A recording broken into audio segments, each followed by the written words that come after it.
Hello friends, कैसे हैं आप सब लोग। आपके साथ आपकी दोस्त doctor Seema in doctor Seema's made talks. आज का टॉपिक थोड़ा प्रैक्टिकल है और थोड़ा सा कुछ गलत फहमियाँ जो लोग पाल के रखते हैं ना, उनके मिथ्स को ठीक करने वाला है। तो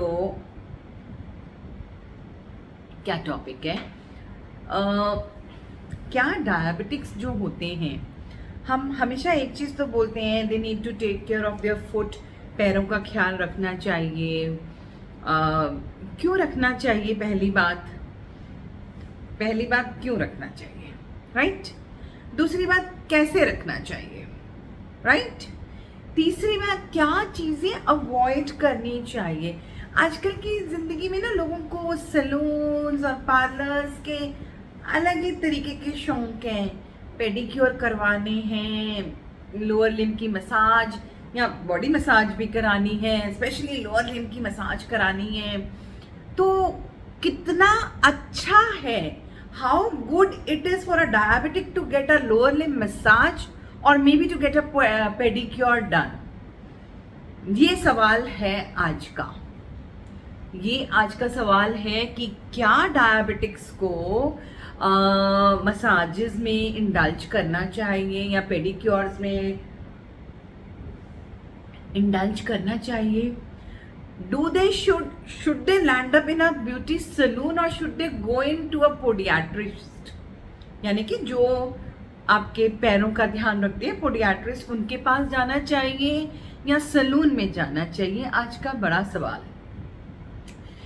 हम सब जानते हैं जो डायबिटिक हैं, धीरे धीरे करके उनकी कहीं ना कहीं सर्कुलेशन कम होती है, स्पेशली जो पेरिफेरल वेसल्स की है।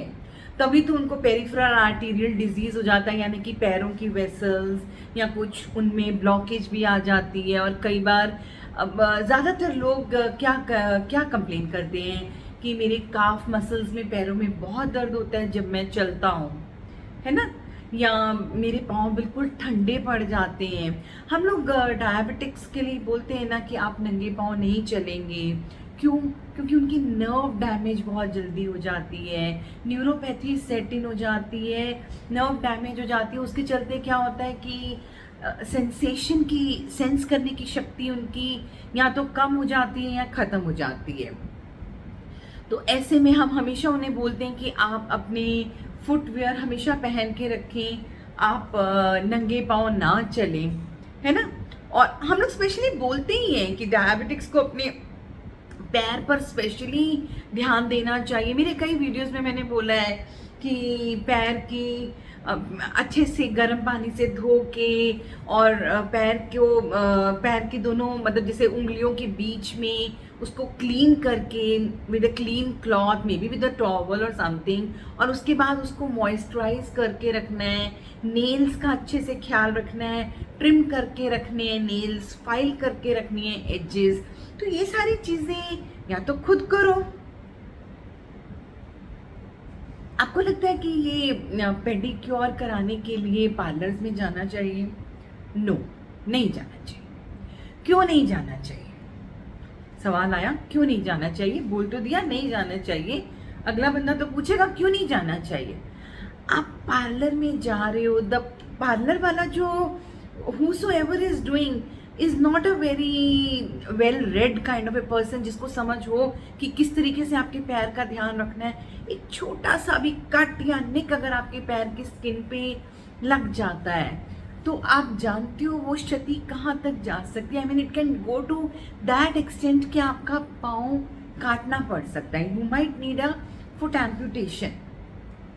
सो अगर सिचुएशन इतनी बैड है तो क्या हमें इतनी इम्पॉर्टेंट चीज़ किसी दूसरे के हाथ में, ऐसे इंसान के हाथ में देनी है कि जिसको उसकी समझ ही नहीं है?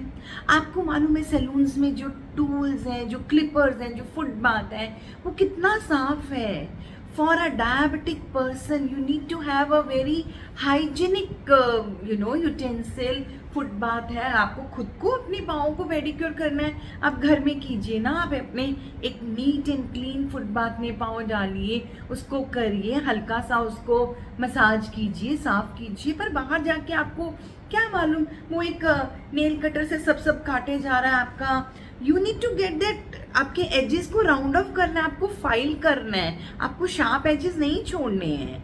वो शार्प एज रहेगा, फिर आपको चोट लगेगी और फिर आपको खतरा बढ़ जाएगा, क्योंकि आपकी ब्लड सर्कुलेशन कहीं ना कहीं कम हो जाती है। एंड स्पेशली उन लोगों की जिनके blood sugar levels well maintain नहीं है। अगर poorly controlled blood sugar levels लेके बैठे हो और उसके बाद पार्लर में जाके कुछ भी पाँव में निक डलवा के आ जाते हो, स्किन में चोट लगवा के आ जाते हो, या नाखून में चोट लगवा के आ जाते हो, या उसने नाखून इतना छोटा काट दिया कि अंदर इनग्रोथ नेल की हो गई, फंगल इन्फेक्शन हो गया, तो कौन किसका लेना देना हो जाएगा। I mean you will land up with a great problem. तो मेरे हिसाब से तो you should restrain, abstain from going to the parlors and getting all these things done, right? तो इससे थोड़ा सा एब्सटेन कीजिए, खुद ही घर पे साफ कीजिए और साफ सफाई का खुद का ध्यान खुद रखिए पाँव का। And obviously the entire body needs to be hygienically maintained, but आपका पाँव बहुत ज़रूरी है इसको मेंटेन करना। नाखून को अच्छे से ट्रिम करके रखिए, ना तो नाखून को बहुत लंबा करके रखिए, ना ही बहुत छोटा काट दीजिए कि वो इनग्रोथ नेल की हो जाए। And avoid putting nail paints. अगर आप सिर्फ अपने पाँव के फंगल इन्फेक्शन को छुपाने के लिए नेल पेंट लगा रहे हैं तो please it's a big no, avoid putting the nail paints, ठीक है। और पाँव को तो आपको रोज़ हर दिन साफ करना है और उसको मॉइस्चराइज करना है। हर दिन आपको अपनी मतलब तसल्ली से देखना है कि आपके पाँव में कहीं गलती से भी कोई चोट तो नहीं लगी। देखिए आपकी सर्कुलेशन कम हो जाती है, न्यूरोपैथी सेट इन हो जाती है, आपकी नर्व डैमेज हो जाती है, आपकी सेंसेशन करने की शक्ति कम हो जाती है, आपको पता ही नहीं चलेगा जब आपको चोट लगेगी।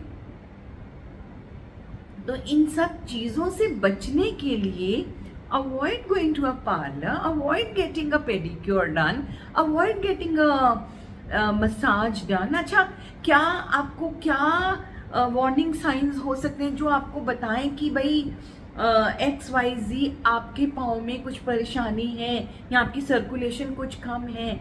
आप जब चलते हो ना, अगर आपको ये कंप्लेन है कि मेरे काफ मसल्स बहुत दुखते हैं जब मैं चलता हूँ, नंबर 1। अगर आपको लगता है कि पाँव बिल्कुल ठंडे हो जाते हैं आपके, नंबर 2। अगर आपको लगता है कि आपके पाँव की जो हेयर ग्रोथ थी वो कम होती जा रही है, नंबर 3।